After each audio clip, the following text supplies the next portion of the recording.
What's up, everybody? Welcome to the Deranged Sports Show. I'm your host, Doug, from the Ohio Sports Talk. That's our guy, Tyler McGurk, the Irish hand grenade. He may say something different, but I'm going to always call him a hand grenade because this guy can snap at any moment. Tyler, how you doing tonight, buddy? I'm doing well. The Giants just ruined their playoff chances by losing to the Chicago White Sox, but outside of that, I'm excited to do this podcast. I love talking sports with you in particular, Doug. And I'm excited. Yeah, it's well, here's the thing. Let's give him a little bit of behind the curtain here, Tyler. Absolutely. You asked me. I was surprised because we do talk a lot of sports. We talk a lot in general because we go back and forth. And I was excited when you asked me because we'd kind of dabbled in it before, and now here we go. We're making it happen. So I was super excited when you asked me, and I'm glad we're putting the time in and we're going to make it work. So I do appreciate you asking, and I'm glad we're here, man. I'm super excited. Well, on that note, you made me seem very desperate. But on the other note, that's not how I meant it. Not how I meant it. I know, but I'm just saying. Doug, hey, I definitely asked you. I don't like doing sports talk on my own. I never have. Yeah. It's not my thing. I like to riff with people. I like to bounce back and forth. I like to take people's opinions and argue. That's my main thing. I want to argue with people who know what they're talking about. It's not because but I want people to listen. I'm excited to do this. Yeah, no, and definitely didn't mean to make you sound desperate. I know. Because you're my guy, and we've been doing this, and we've been supporting each other on this journey for quite a while. Honestly, we've been side chatting for a long time about how we feel about certain things and how things are going. So it's super exciting. Tyler, let's get it started though, because we're both very passionate about sports and what we're discussing. So let's get into it, Tyler. Hot take of the day. Now, this is something we're going to do over time. We've got a lot of opinions. It might not always be the hottest take. It doesn't always have to be sports oriented. What's your first one? Because you talked about having a question of more of a hot take. So let's discuss that first. I got a question. I got my own answer just based on how people reacted last year to a certain player being in MVP talks in the NFL. Oh, I see. Based on my hat, CJ Stroud, hot take. You are out of the MVP running, and I hope people keep the same freaking energy they kept with my boy Brock. I know people are going to go, oh, Britt's different. It's not different. CJ Stroud has the greatest threesome at wide receiver since Peyton Manning was in Indianapolis. He had Dallas Clark as his third receiver. Yeah. He had Brandon Stokely. He had Reggie Wayne, Marvin Harrison. And then he had Edgerrin James behind him. Brock got all this. Oh, he had Kyle Shanahan. But behind closed doors, it was like, oh, Kyle Shanahan. He blew 3 Super Bowls with 10-point leads in the fourth quarter, 28-3. But they used it against my boy Brock when it was brought up in the MVP candidate. Oh, the best offensive coordinator. Where did the Texans offensive coordinator come from? He learned from Kyle Shanahan. So, CJ Stroud, you got Tank Dell. You got Nico Collins. We've seen what they did last year. And then you add Stephon Diggs, who's been a perennial top 5 wide receiver. You add Joe Mixon. Yeah, that's okay. Sorry, you better keep the same energy when it comes to this quarterback. Why? Because the second overall pick, you're not going to keep the same energy instead of the 7th? To play the opposite of that.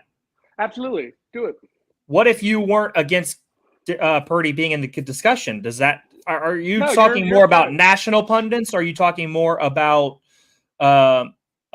fans? Are you talking nationally or fans? Which one are you aiming this at? Anybody who had the energy of saying Brock Purdy cannot win MVP because he had too many weapons. If you weren't on that boat, you're good. You can have your take. I think CJ Stroud's going to be a hell of a quarterback. I've never held that against him. He's unbelievable. But don't tell me he doesn't have great weapons and a great system to build on. Where did Brock Purdy end up in the MVP voting? I don't have it pulled up. Third. Did he end up he didn't deserve to win the MVP by the end of the year. But if he still ended up third, is that fair? I feel like that's fair because Lamar took it from him at the end. Let me double check that. But Lamar deserved the MVP. Don't get me wrong. The regular season, Brock blew it on that Sunday night game against the Ravens. For sure. But the people who talk, obviously CJ's going to be in it. I just don't want the people who were talking to be talking about CJ Stroud being an MVP candidate.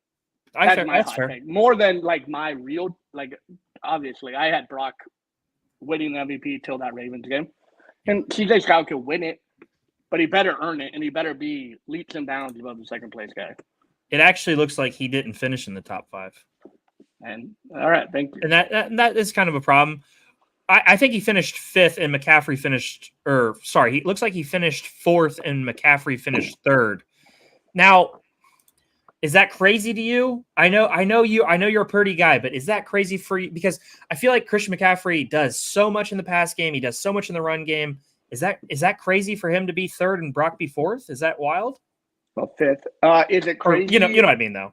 Yes, I think a running back finishing above a quarterback when the quarterback was 1st in yards per attempt, 1st or 3rd in touchdowns.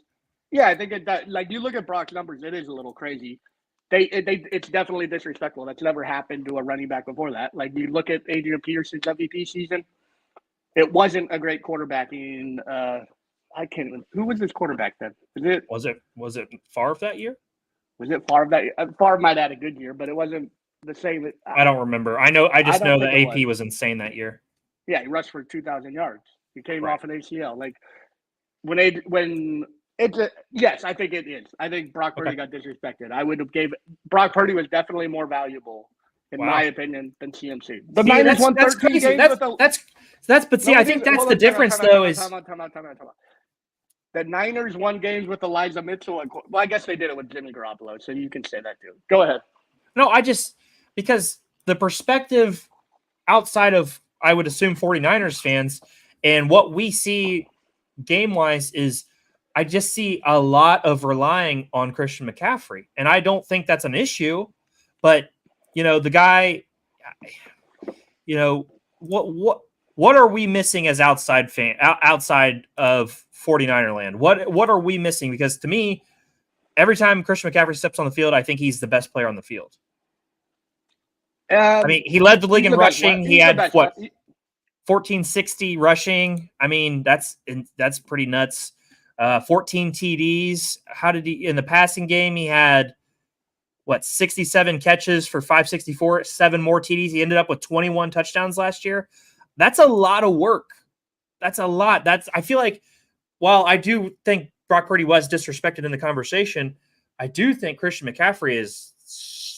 I don't hate him getting MVP votes at all. 21 touchdowns as one player is pretty wild. No, I don't hate him getting MVP votes. I just would. Brock Purdy is the quarterback. There's no one else who's doing that. No one else is getting those. The benefit of the weapon. Like even Peyton Manning when he was the quarterback. Mm-hmm. Look at Adrian James' number when he was the Colts. He had a run game. He did. He had the weapons. I just don't get it. I think the 7th round pick title. Really I think it's cool. I think you're right. I do think he was disrespecting the conversation, but I'm also not going to close off people who want to hype Christian McCaffrey. But I know Brock Purdy. I think he's really good. I think he's extremely talented. I don't think he should be docked for having great weapons. I think I just see kind of both sides in a way. Tyler, my hot take of the day. I'm going to go back to the Reds. You guys saw it on Monday night. David Bell cannot continue to be the manager of this ball club. He is an analytics nerd. He does not manage from his heart. There is no decision that he makes and he's like, oh, the analytics say this. My heart says this. He will go with the analytics every time, and it has killed this team this season.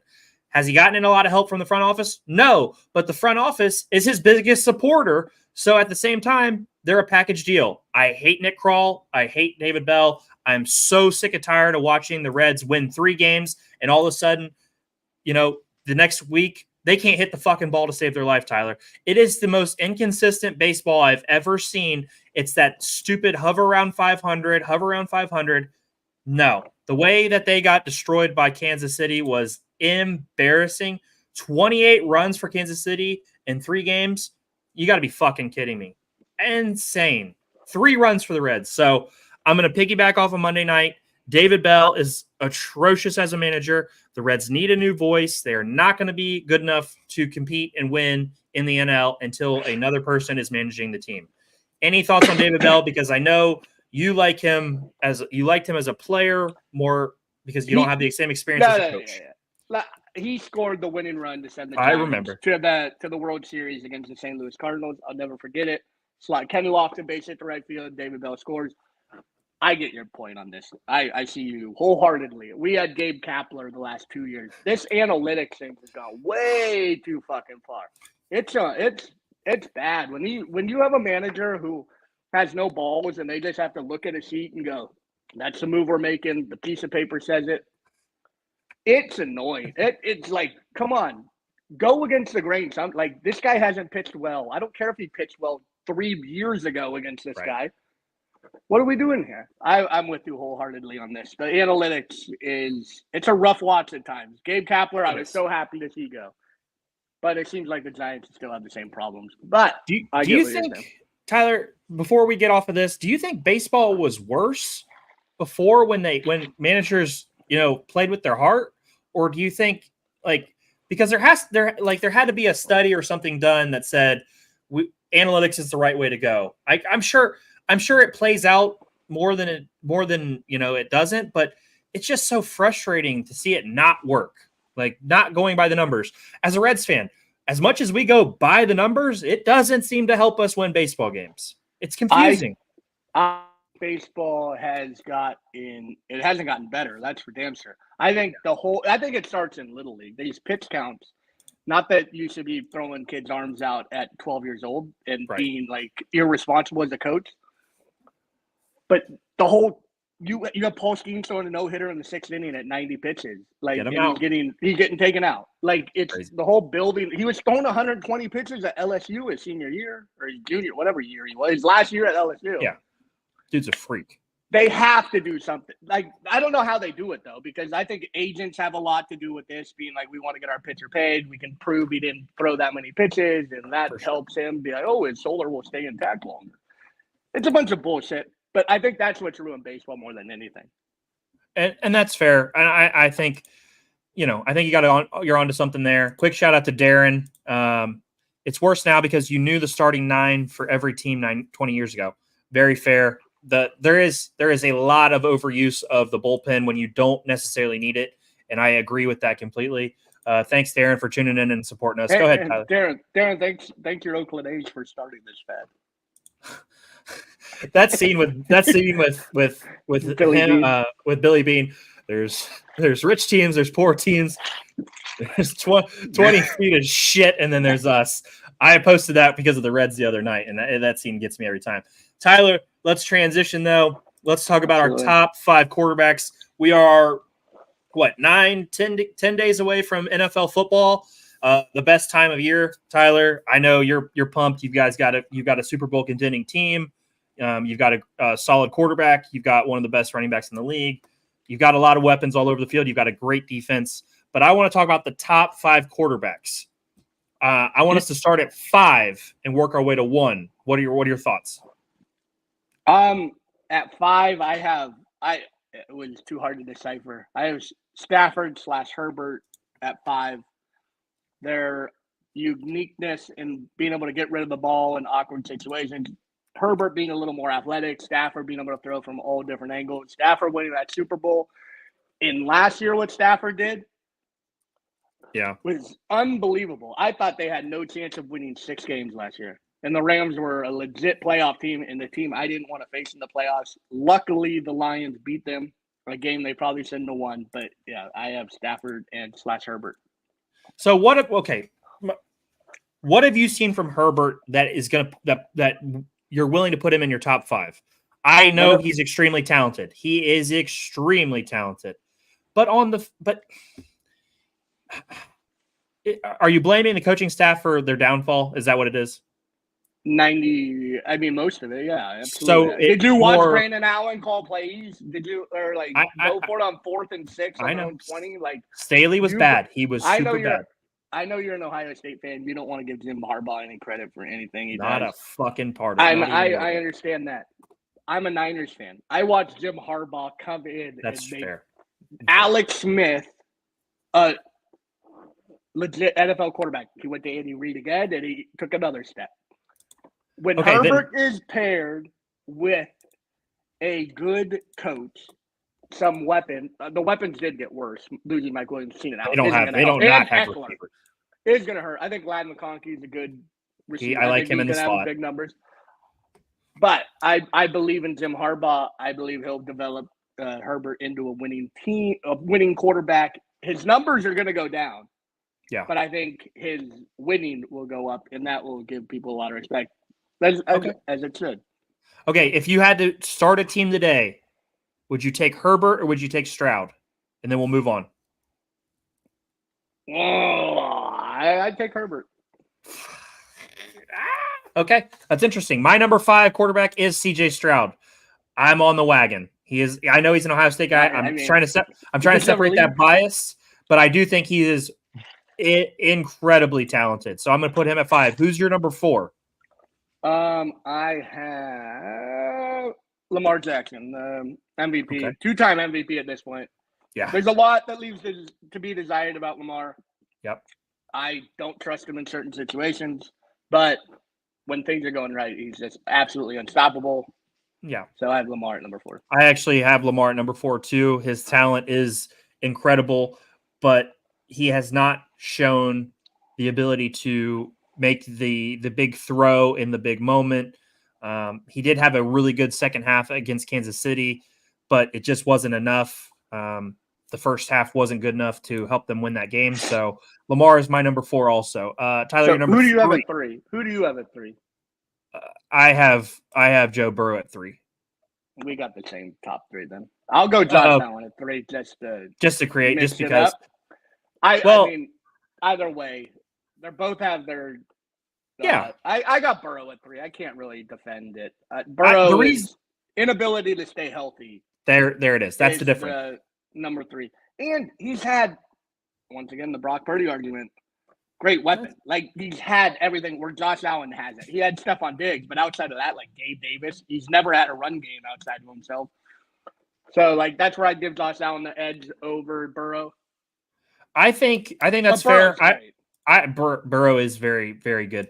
I have Josh Allen at 2 also because he's a little bit more durable, a little bit more healthy than Burrow. And this is a big year for Josh Allen, Tyler. He doesn't have that pure number 1 receiver. He's going to have some growing pains, I think, with that wide receiver core, and he is a little bit turnover prone. So if you did want to move him down because of the turnovers and some of that kind of stuff, I do understand that argument. But if I had to pick one, I would have Josh Allen slightly above Joe Burrow, and it's not that big of a gap. Number 1 is extremely obvious, Tyler. If you don't have this guy at number 1 at this point, you are not from this planet, or you're the U.S. flag football guy who doesn't seem to grasp the concept of NFL talent. That guy seems like he's a nutcase. Happy for him for being the starting quarterback of the flag USA team, but dude, Patrick Mahomes could wake up at 3 a.m. and throw better footballs than you could ever in your lifetime. So is this a real story? I thought you were joking. Yes, dude. About some the guy keeps this is his moment of fame, Tyler. To be fair, this is his moment. This guy really wants to be on the Olympics in 2028. It sounds like he's pandering extremely hard on something that nobody's trying to take from him. Like, Patrick Mahomes was just joking around playing flag football in the Olympics, and this guy's like, "Oh, I'm going to run with this." Tyler, if Patrick Mahomes got out of bed in his pajamas, he would be a better quarterback than this guy's ever been. It's just insane to think that Patrick Mahomes couldn't take the quarterback job of a flag football team. But absolutely. I mean, coming from a guy who like borderline hates Patrick Mahomes, beating us in 2 Super Bowls. Yeah. I call him Sideshow Bob all the time because of the way he looks. They call him the Muppet. Kermit. Now, little Kermit.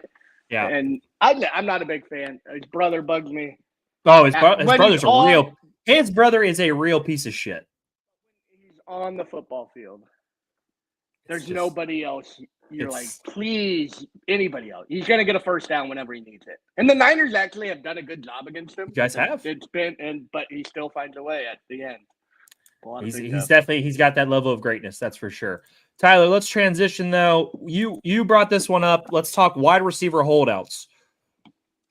Are you for or against the idea of holding out if you have a year left on your contract? Because I think in certain situations, if you have maybe a year plus on your contract, it doesn't feel genuine to hold out. But what are your thoughts on the wide receiver holdouts? Because we have a big one going on right now in Cincinnati. So what are your thoughts? I mean, I think the biggest one is not as far as talent is Brandon Ayuk because of I don't know why he gets so much notoriety and so much claim, but then we have CeeDee Lamb in Dallas. It doesn't make sense.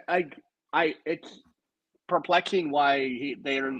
I'm for the wide receivers holding out. Get your money. Yeah. I understand. You're an NFL player. You are not promised tomorrow. You could break your leg. You could do something. I'm all for the holdouts. If you want to get paid and you have some sort of leverage, go for it.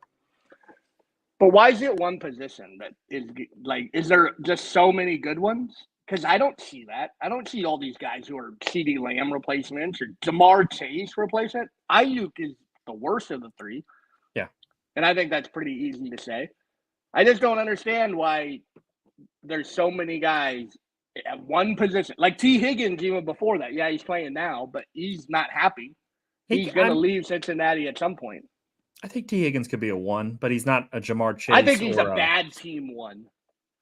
So you think he's a good team 2 like he is right now with the Bengals, and you think he's a bad team 1. Okay, I think maybe mediocre. Maybe if your team is a run team. Like the Niners, I think it'd be a good team 1 if he's going to be like getting 90. Like Ayuk, for example, 104 targets. He's never had to be like the 150, 170, 180 target guy. Okay. He was very successful with 104 targets. He's very put talented. Up numbers with that, but you throw the ball 30-second amount. You threw the 30-second most pass attempts. Makes it a lot easier for teams not to double team you and get open. Okay, so if you had to pay one, I know we're gonna, we agree that both guys should be paid. Lamb, Chase, they need to be paid. They should be paid. Ayuk should definitely be paid. If you had to pick one to pay first, would it be CeeDee Lamb or Jamar Chase? Oh man, I think it's CeeDee. I think Jamar Chase is a better player. I think CeeDee Lamb's more valuable to that team.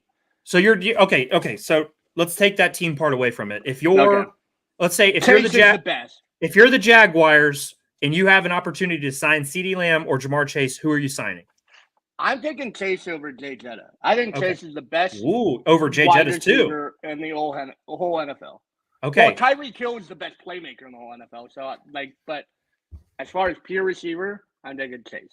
Breaking news: next week on the Deranged Sports Show, we will be ranking our top 5 receivers. Tyler McGurk just set us up for success next week. That's interesting. So that's a good host right there. You would pick Chase over Lamb if your team was as it is now. Like if you had to pick one. I like that. I think Chase is the best. Man, that is interesting. Route running and after the catch player. Yeah, no, I love how physical he is. I love how physical he is for his stature. I mean, you watch him at LSU. It wasn't a conversation who was better. I think it's just been opportunity and a quarterback who had to force feed one guy because they weren't good enough to go through progressions and make plays with other guys. Okay. I don't hate it. I'm sure there's a lot of Cincinnati Bengals fans that are like, this guy gets it, This guy seems to understand football. For this guy being like, can we put that back up, please?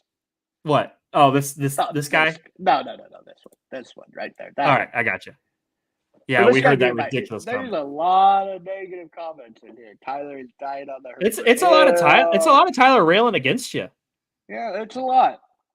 Sundays might be getting more interesting between you guys. Yeah, absolutely. Every Sunday morning. Fat Boy Fade Away. Sport, check us out. We'll be arguing for sure about something. All right, Darren, Tyler, I love you, by the way. Darren is a special individual. Thank you, Darren, for being here with us tonight. Yep. Let's get into college football starts this weekend, Tyler. I am excited as a bettor. I love this time of year, college football. Always something to bet on. Tyler, week 0, we're going to pick our winners. It's not going to be crazy difficult. And then we're going to formulate a bet together for this weekend. Tyler, let's kick it off. Game number 1 this weekend. Now, these are not the best games, but we do have one good game we're going to save for last. So give me a second here to get it pulled up. Tyler, Montana State at New Mexico. Montana State is favored by 11.5 points. What are your thoughts on when I saw this line? I was so confused, but go ahead. I mean, how bad is New Mexico State to be the home team and be not favored against Montana State at 11.5? It's pretty bad. I mean, I don't. To be honest, I know very little about both of these teams, but I think I'd take New Mexico State. They always have that red carpet. Yep. I'd go New Mexico State, and I don't think they'll win, but I think they can cover 11.5. You think they can cover 11.5? I like that. Okay. I've got Montana State. I got Montana State covering the 11.5. I think it's going to be a blowout. Montana State. I know. Next game, SMU at Nevada. SMU is favored by 25 points, Tyler. 25 points. What happened to my Colin Kaepernick Nevada Wolfpack? They've fallen apart. They most definitely have. I'll go SMU. The old Earl Campbell SMU. Oh my gosh, coming back. They figured it out. They got. What if SMU got back? Would you get back on? Would you get on the bandwagon? I think I'd be the first one. I hate Texas, and that seems like the least Texas team of all the Texas teams. So I think I'd be the first one to jump on that bandwagon. I like that. Next game, we've got Delaware State at Hawaii. Hawaii is favored by 39 points, Tyler. 39 points. Delaware State was questioning if they could even make it to Hawaii. That's because they missed their flight. What are your thoughts? Can Hawaii cover 39 points? Hold on. Who's favored by 39? Hawaii. I got Delaware State. I think they can. You think they can cover? 39 points. I don't even. Are we guaranteed these Rainbow Warriors can score 39 points? I don't know. I've never. I mean, have they been good since the Colt Brennan? Like, no, they have not. On here? That's what I was saying. Is Colt Brennan walking through the doors? 39 points is Colt nuts. Brennan can't even is passed away. Unfortunately, I know. Unfortunately, Colt, but great player. Yeah, no, it's my uncle's favorite players. It's a large number, 39 points. And then the final game, the good game of the week, Florida State versus Georgia Tech in Dublin. Florida State is favored by 10.5 points, Tyler. What are your thoughts? Well, I looked it up, and Georgia has more Catholicism in their state than Florida. I'm going Georgia Tech. Okay. I think they'll lose. I think Florida State will keep it close. I've watched the kid from Clemson. He went to Ohio, or not Ohio State, the other OSU, Oregon. DJ Uiagalelei. Yeah. DJ. I'm not impressed. He's never blows teams out. He never looks that good in primetime games. I got Georgia. I got a lot of covering. I got Georgia Tech covering. You love a good cover. You love a good cover. So, Tyler, in honor of week 1, we're going to throw together a parlay with each other here. Let me throw this up on the board. Let's see. Share. All right, Tyler. Florida State versus Georgia Tech. You think Georgia Tech's going to cover the 10.5 points, correct? I mean, you can take this one if you want. I'll take the – but, yeah, I do think Georgia Tech. Okay. I think DJ is not a good quarterback. Okay, I think that's interesting.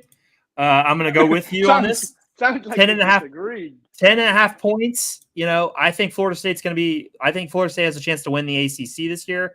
I would probably go the other way, but as we're doing this, do you believe in the ACC? Who's good in the ACC? Florida State, Clemson. I mean, they've got some solid teams. Clemson hasn't been good since the portal. I know because Dabo hates the portal. Too proud. Next, we got Montana State at New Mexico. I'm gonna just take Montana State to win. I don't believe in New Mexico, so I'm gonna fight you on that one.